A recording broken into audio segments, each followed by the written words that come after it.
कराई करब सावन में पूजाई। पहिले सोमारी जलवा भोला पर चढ़ाई शिव के मनाई।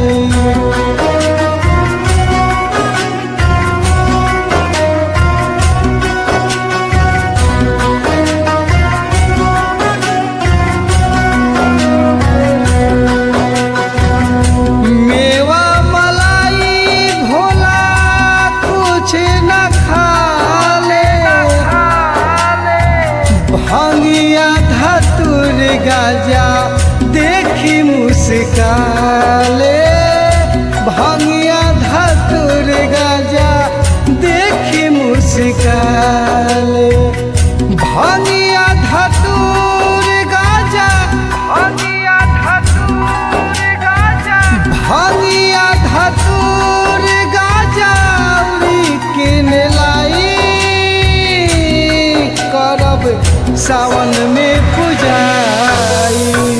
पहिले सोमारी जलवा भोला पर चढ़ाई शिव के मनाई।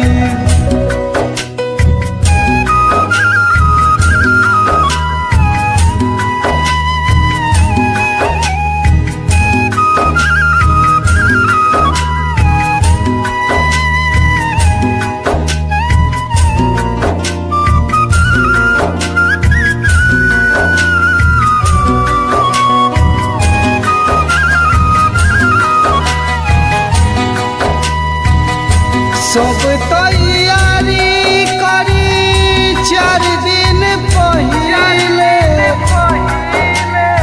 सारिया कांवर संग में चूड़िया भी कहिले। सारिया कांवर संग में चूड़िया भी कहिले। गेरुआ रंग झोला